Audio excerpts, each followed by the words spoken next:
Ayun no, yung typical na kahit ikaya nagbabayad, hindi ka naman delivery.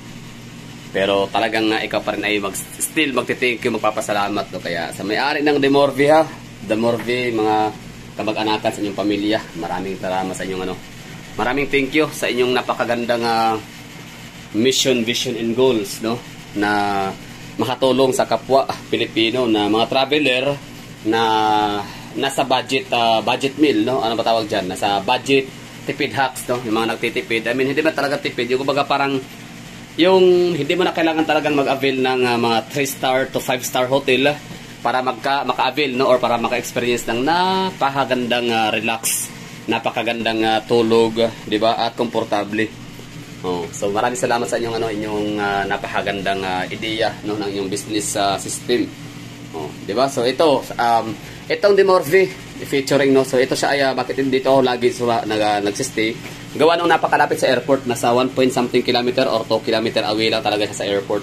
Sa pamasahe dito sa taxi kapag hindi naman traffic, sabihin natin na madaling araw, like alas 2 sa madaling araw walang traffic, so nasa lang yung mga 69 to 70 pesos to 80 pesos pinakamahal na nababayaran ko every time na ako yung bumabiyahe from here papuntang airport. So yun, napaka-efficient, napaka-effective, napaka-perfect ng lugar na to. Kasi mura lang. Presyo nito is siya, 884 pesos. Ano siya, queen size bed. Pwede kayo tatlo dito o basta mga maniripis na ang katawan, pwede na kayo dito. Tapos yun, basta maganda, mabango, presko, malinis yung tila, yung kanilang mga linens, ganda. Una na pwede ka mag-request. Kung gusto mo may mga kayakap-yakap, ganyan anta nito. Kumot, may kayakap na unan, marami, di ba?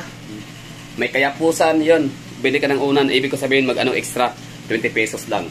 Tapos telepono, gumagana, TV naman, di ako mahilig talaga manood ng television. Pero yun, meron talaga silang television. Tapos ito pa, pinakamalaga, no smoking. So alam naman natin talaga, ang second hand smoke ay napakadelikado. So sa mga allergy sa cigarettes, yan, perfect talaga ang Demorve. Unlike dun sa isa kong napasukan na hotel, na Astrotel, sa May Cubao, Quezon City, na maganda nga naman talaga yung kanyang dim light na napaka-perfect talaga tulugan, no, pahingahan. Tapos pwede siya pang short time. Pero ito talaga siya, hindi siya pang short time lang. O, kita mo yung kanyang kama, di ba? Talaga, kutsyon. Sarap talagang higaan, lambot. Tapos dun sa sa Astrotel, sa Cubao, lang siya, yung gawa siya sa metal kahoy. Basta iba. Tapos para yun talaga, design siya pang short time. Lalot na yung area na yun ay maraming mga chicks, di ba? Yung mga, alam niyo na, yung mga sex workers.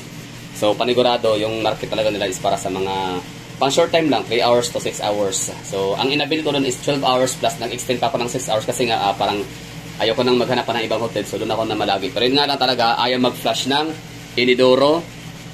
Tapos di hamak na mas malaki ang kwarto pala nila doon, mas malawak. Pero yun, ayaw mag-flash ng banyo, tapos walang internet, walang telepono. May telepono ba sa problema? 3 beses ako palipat-lipat doon. Una kong lipat ay, una kong kwarto, wala siyang saksakan. Okay ang wifi, internet, tapos okay rin ang telepono. Pero yun nga lang, sira-sira ng telepono, kailangan talagang ulit-ulit yung tawag kasi parang nade-disconnect, parang signal din. Tapos yung kanyang saksakan, wala. So sabi ko, anong klaseng hotel to? Wala saksakan. So paano ka makapag-charge pag lobat? So yun, nilipat ang so basta ulitin ko yung Astrotel na yun, bibigyan ko ng napakataas na ratings ang mga staffs, napakabait, napaka-friendly, napaka-approachable, no? Talagang gagawa ng paraan para magiging komportable ka. So yun, from first room, nilipat ako sa pangalawang kwarto na mayroon na saksakan, very good. Merong internet, meron din, very good, no? Mag-flush yung banyo, very good din. CR, toilet. Ang problema lang ay ang aircon, no? So hindi rin ako nakatulog, so 4 hours lang. So para sa akin, ang pinakamahalaga, di ba na wala internet, basta may magandang tulog, pero yun ang air conditioned. So wala aircon, so nagising ako 4 na oras lang. Nilipat naman ako ng ibang kwarto na okay ang aircon. Yun nga lang, at meron siyang saksakan pero sa TV kasi hindi kasi yung yung saksak. Basta luma kasi yung hotel ng Astrotel sa Cubao. Tapos yung internet din, no. So palpak tsaka palyado rin ang ang toilet. Kaya all in all, so i-avoid niyo yung yung Astrotel na yon. So bakit ko nabanggit yung Astrotel na yon? Kahit content ko naman ay Demorve at Floral Mansion dito sa may Tramo, Pasay City. Kasi nga, parang hindi masasabi, bakit ko masasabi na maganda talaga to? Kasi makukompare natin sa ibang hotel na napupuntahan natin na mga budget meal lang, ha. Tapos ito pang itong maganda sa Demorve kasi wala silang promo-promo. Kung ano yung presyo, yun talaga yun. Hindi siya nagbabago ba, like Monday to Thursday, ganyan, promo, pag ganito, ganyan, wala. So parang hindi siya patsambahan. Ang patsambahan mo lang dito is yung kung meron pang maabil na slots or bakante. So doon sa Astrotel, maaabil mo siya ngayon, pwedeng bukas wala, yung 800 pesos or 799 for 24 hours, maaaring 1,200 o mahal pa doon, no? Ang magiging presyo. So in short say, hindi sila consistent, no, sa kanilang presyuhan. Unlike kay Dimorve, alam mo na talaga ang presyuhan. So merong 170 lang, 250, 300. So itong kinuha ko for 24 hours ay 880. No, buong araw na talaga siya. Tapos ang maganda sa Dimorve is hindi siya parang hotel din talaga na check-in time is alas 2 ng hapon, pagka alas 12 labas ka na. So ito din talaga kung anong oras ka nag-check-in, doon ka rin na lalabas. Yun, no? Tapos ang pinakamahal pala na kwarto ng Dimorve is hindi itong 884 kundi yung 1,100 na twin size bed. For example, gaya nung ginawa ko, yung sa nanay ko, dalawa kami nag-Dimorve sa General Santos City, no? So sa isang kwarto, kasi yun na kasi yung bakante, pero buti na lang mayroong dalawang bed, no? Single size bed pero dalawa, so kabilaan kami. So yun sa nanay ko, akin mo yung kama. Ayun, so yun ang pinakamahal, 1,100 for 24 hours.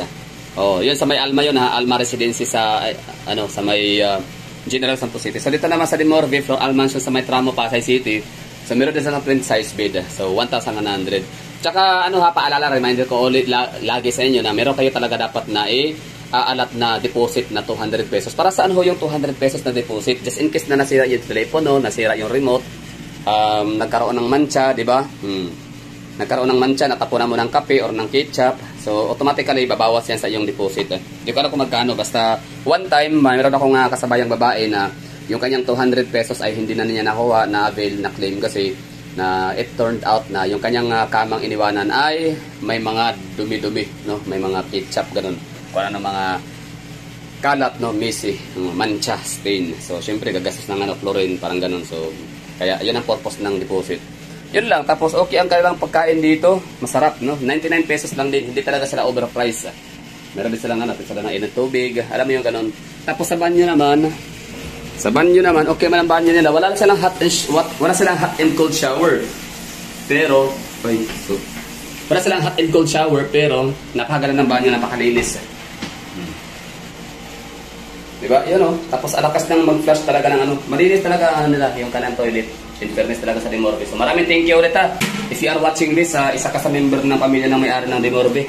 Napapasalamat ako sa inyo na lagi yung sana dagdagan nyo pa. Hindi lang sa selected na mga brand ng mga cities sa Pilipinas.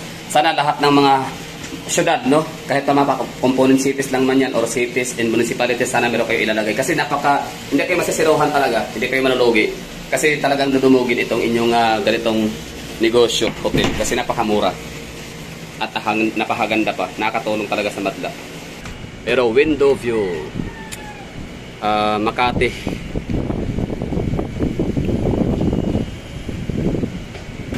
So, ang galing na. Nakakatuwa. No smoking area. Tapos meron talaga silang fire exits.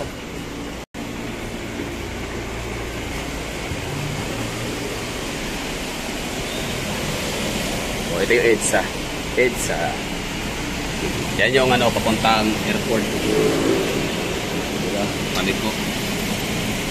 Okay, yun lang. Maraming thank you. Tapos Tramo, babaan ng ng EDSA carousel, papuntang PTX.